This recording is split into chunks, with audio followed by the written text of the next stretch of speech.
You're watching us here on a Diwali special of Mad About Markets. It's Diwali, we indulge in Ritu. What is our favorite indulgence? Sweet, of course. Laddus, chocolates, anything. Or both. I mean, chocolates are really gaining traction, right? More and more hampers that are coming your way are chocolates, which you don't really share. I don't share. I eat all of them. And that's always on top of mind. Because it's Diwali, we take those liberties. Chocolates, that's what we're talking about. Well, that is what we're talking about, and that is what India is going to be talking about, because the entire confectionery space in the country, which accounts for all your chocolates, your hard-boiled candies, lollipops, eclairs, gums, and that's a mouthful, and mint as well, that is worth about 26,000 crore rupees as per Euromonitor. But chocolate, that is what we're talking about. That is the biggest contributor at over 15,000 crore rupees as of 2022, and it grew from a little over 12,000 crores as of 2019, and you can see the trajectory, and by 2027, it is expected to cross 23,700 crore levels. Mangalam, what is really powering this chocolate train in India other than our appetites? Our appetites for sure, but you know, it's the classic template for Mad About Markets: growing population, growing disposable income, and it's lending itself to the growth that we're seeing in the chocolate market as well. Shifting consumer taste, people are looking at exploring newer avenues of sweet consumption, rising middle class disposable income. They've been key growth drivers for the mass chocolate market, which accounts for majority of the 15,500 crore that Ritu just spoke about. But increasingly, there is a fascination, love for international luxury chocolate experiences. There are a lot of local artisanal brands coming in, and now there is also the increased awareness of health benefits of dark chocolate. Whatever be the reason, people are spending a lot of money, and a lot of waste share is what the chocolates are gaining these days. Well, a lot of people are gaining waste share, like you said, but these companies are making lots of money. We'll quickly introduce our guests that have all the insights we need today. We have R.S. Sodhi, the Managing Director of Amul, with us. Also, Vikram Karwal, the Senior Director, Marketing at Mondelez India. And also joining us on the program is Kalpesh Parmar, the Country General Manager of Mars Wrigley India. Gentlemen, thank you and welcome on the show. Vikram, I'll start with you. You know, over the years, how has Mondelez increased the market around chocolates? Could you give us some numbers on what kind of consumption trends you're seeing, the occasions when chocolates are used, etc.? Yeah, I think our endeavor over the years in Mondelez has been to drive penetration for the chocolate category and also improve consumption, not just in urban areas, but also in rural areas by driving relevance for the category on different occasions. Also by introducing different products which cater to different needs for the consumers. So the penetration of the category today stands at about 40%. Which means 40% of the consumers are consuming chocolate category at least once a year. And we have also delivered very strong and relevant communication over the years, which has engaged consumers with the category and driven consideration. Take your point on all those factors that you spoke about, because Mondelez has been the key. For India, chocolate market equates to Cadbury Dairy Milk, as we'll find out now. But we also have Kalpesh with us. Kalpesh, you know, from a Mars Wrigley standpoint, we have seen a lot of growth drivers. What, according to you, are the drivers, and how big, importantly, can it be going forward? The chocolate category in India is still at a nascent stage. The consumption in India is probably anything around 300 grams per person per annum, depending on what research piece you see. That means the category is, the chocolate category in India is close to 15,000 crores. Yeah. Now, there is a trend of health and wellness. Apart from that, there is a trend of indulgence or small moments of happiness.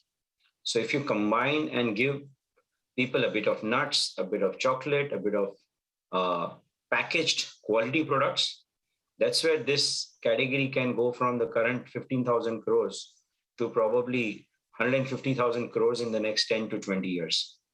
Yeah, as long as we are able to give the right quality at the right price, at an affordable price. It's not just about operating in the large cities, but how do we have these products offered in markets like Allahabad and Indore also, and not only in the metros.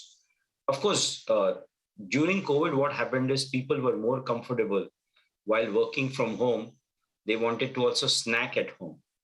And that's where their comfort level with packaged foods, snacks which are packaged, grew a lot more.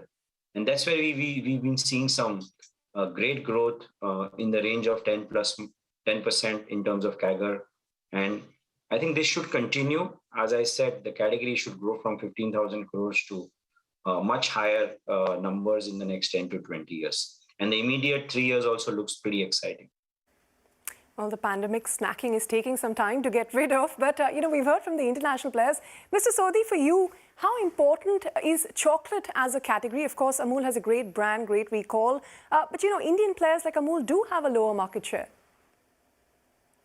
Well, first thing, let me tell you, chocolate category is a growing category in India because now everybody wants to consume cocoa-based, some sweet things. So, and chocolate meets that requirement.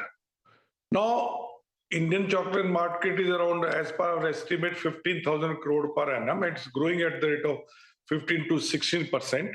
But Amul is in a different category. We are not in the usual category of chocolate with more of sugar and other products. We are, for the last 4 or 5 years, we are stressing more on more cocoa-based, where chocolate content is or cocoa content is more, maybe 55%, 75%, 85%, even 99%. And right now, if you see value-wise, we are number 4, but volume-wise, we are number 3. And our market share today is around 3 to 4%. Okay. And we have seen in that category, growth is coming maximum. I mean, we put up a new plant just 3 years back, which are 5x of a capacity. And now we are again doubling it. And the way we are growing, the growth rate is 40-50%. I think in next 2 years, Amul will be a 1,000 crore rupees brand as far as niche dark chocolate are concerned. Well, do hang on, gentlemen. We're going to talk about the components of the chocolate market as well. But before we do that, Mangalam, what is your favorite kind of chocolate? Any kind of chocolate is my favorite, but the one that I actually prefer is the ones which have wafer inside it. It's crunchy and it's got chocolate and it's just all things amazing. Well, you know what? You're in the minority here because what India really loves, because half of the chocolate consumed in India, it is actually in the form of tablet bars, the kind you see from Dairy Milk, Nestle, Amul, etc. And that is almost 45% of the market. 29% is count lines, what you like. That is chocolate filled with nuts, wafers, or toffee, like your 5-star, your Munch, your Snickers, Kit Kat, and whatnot. Then you have your chocolates and pouch packs. That's about 11%. A lot of this, us bought this on our birthdays to take to school, right? And then you have chocolates that have toys, which are gaining massive popularity. Kinder Joy, you know what I'm talking about. And then 5% is the rest of the market. Now, in what form does India really consume chocolate? The most commonly found one is still milk chocolate, accounting for about 58.5% of the market. Then you have your filled chocolates, the kind you like, about 31%. And 7.7% is dark chocolate. But don't be fooled by the small share of the dark chocolate, because this is the category which has been growing faster than the industry, and it increased from about 6.5% all the way to 7.7% in just a span of 3 years. So the question, Mangalam, really is dark chocolate the dark horse of the chocolate industry? I think you were waiting to make that word joke, right? But at lower levels as well, what it does is it's commanding a fair amount of premium, and increasingly consumers are preferring that, because we had a survey conducted by Mintel. They said that 37% of Indians strongly associate dark chocolate with health benefits. 39% said that they may also buy chocolates with added vitamins, minerals, etc. And 44% are willing to put their money where their mouth is. They are willing to pay a premium for healthier chocolate. So keeping these things in mind, companies have also tried to increase their customer base into the health conscious by introducing sugar-free, low-sugar, organic, vegan, gluten-free chocolates for all kinds of diet and health preference. Kalpesh, you're talking about chocolates being an indulgence, but a lot of people are increasingly getting health conscious. How do you convince health conscious consumers to actually go ahead and consume more chocolate? This category, as I said in the beginning, will grow 10x in the next 1 or 2 decades if we are able to combine these experience along with health and well-being related products. Like in US today, we have a product called Kind, which is large amount of nuts with chocolates. So as we move towards a chocolatey experience with a lot of health and well-being included in that, that's where the category will explode. Well, healthier chocolates to increase their penetration. But Mr. Sodhi, let me come to you because, Amul is in the premium category products largely. But the scale and mass, that still belongs to the smaller price points of 5, 10, 20 rupee chocolates. What are your plans on that front? In Indian market is for the lower end of the market is a bigger scale. And we are going to be in that category. We have got 5 rupees, 10 rupees chocolate. The wafer chocolates are there. Even our regular milk chocolate is there. So we'll be there in lower end of the market also. But when it comes to the dark chocolate, more cocoa content chocolate or high-end chocolate, I think Amul is the market leader today. Okay, you want to be the market leader in the dark variant, but also looking at mass products. But Vikram, I mean, how do you, convince the health-conscious consumers to go ahead and consume chocolate? I mean, what are the potential growth for sales in that? A lot of consumers are becoming health conscious and they are looking for portion control, but they're also looking for permissible indulgence. That's another important trend, right? Consumers do believe that it's important to have a healthy diet, but a little bit of indulgence is also part of that healthy diet, right? So that's an important thing to keep in mind, and that's where we come in, right? See, we are a snacking company, and this is an important issue that is facing our society, and there is no one silver bullet for this. We are in the business of snacking. We want to build the right snack for the right moment. But we also want consumers to snack responsibly, right? So we are taking a few initiatives at our end. For example, we want to make sure that the consumers are snacking mindfully and they have all the information on the pack, on the back of the pack, on the front of the pack. We're also focused on making sure that we are improving our current portfolio as much as possible. We are trying to reduce sodium, we are trying to reduce sugar, and we are trying to reduce saturated fat from our products. Take your point, Vikram, and what you do will have ramifications on the industry itself. Let's talk about the industry. And if the color of my jacket is something to go by, we will know who the leader in the chocolate industry is. It's Mondelez, the owners of Cadbury, and they are a leader by a distance, 57.5% market share as per Euromonitor. And just to tell you the scale of their dominance, they're 3.5 times their next biggest player. That is 16% market share coming in for Munch and Kit Kat owners Nestle. The third one is Ferrero Rocher, increasing its presence because of the toy chocolate. We have Mars, which has 2.5% market share. Hershey's at 1.2%. Interestingly, majority of the market is still consolidated within the MNC pack. The top 6, we have just one Indian player, GCMMF, which owns Amul at 1.1% market share. In terms of popular brands, I mean, it is understandable that dairy milk will still rule the hearts and mouths of Indians, 30% market share. But we've seen a big jump in the market share of Kinder Joy, 7.3%. Maybe kids loving the toys that come with it. 7% share for Gems and 5-star each. And the Nestle brands, Munch and Kit Kat, 6% each. Ritu, of all these, which is your favorite?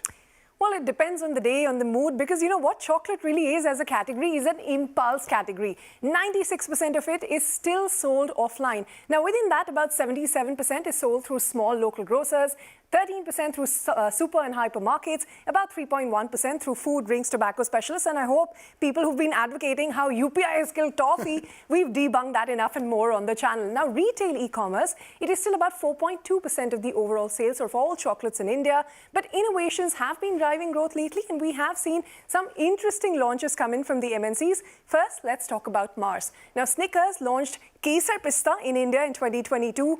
Double Mint had Pan Mint for India, and Orbit had Raw Mango in 2020. Mondelez too has a Cadbury Dairy Milk with less than 30% sugar and a Dairy Milk variant where, as they customize Cadbury celebrations and gift boxes for e-commerce, you also have Amul, which is the leader of the premium dark chocolate market with 75%, 90%, 99% and as much as 100% dark chocolate options that are available in the market. I don't know how many takers there are for it yet, but it's a fast-growing category. It seems like there are a lot of takers for the Kesar Pista Snickers. I personally tried it. It wasn't good as compared to the original Snickers, but I get why a lot of people might like that little bit of Indianness in their chocolate. Well, not for me. Well, let's ask that to Kalpesh itself. Kalpesh, isn't it ironic that when you want to grow international flavors and the experience and yet launch something like Kesar Pista Snickers, what was the rationale behind that?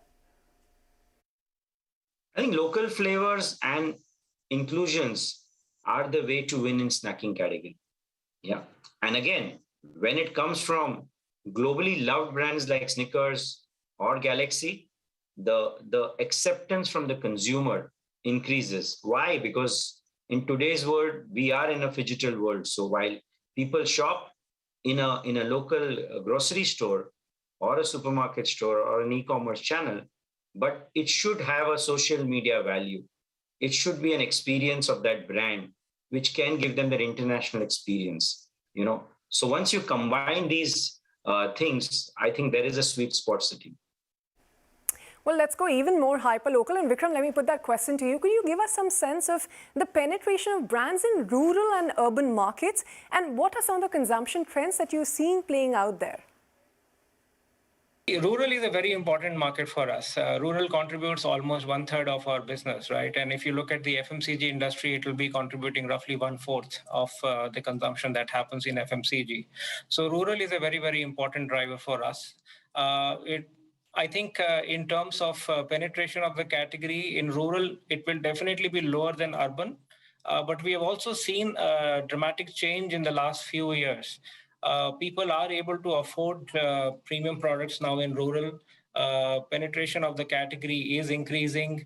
Plus, our presence in rural markets and our distribution is also increasing. We are focusing a lot on data, on technology, on our presence. We are building our cold chain very aggressively in rural areas so that consumers are able to access those products which they used to in urban India equally well in rural India as well. They are able to get the same range of products, same choices that the urban consumer is enjoying today in rural areas as well. So that has been our focus to drive rural growth. We definitely see penetration growing, consumption growing, and more importantly, relevance of the category growing in rural areas as well. All right, gentlemen, hang in there. We'll head into a short Kit Kat break. Not sponsored by Kit Kat, but we will eat one. And on the other side, we'll talk about what's helping float the chocolate industry's boat. And we talk about the key challenges facing the sector in yays and mays. But as always, we'll also ask the bigger question, and that is, in this MNC-dominated market, can Indian brands get a bigger piece from the chocolate industry?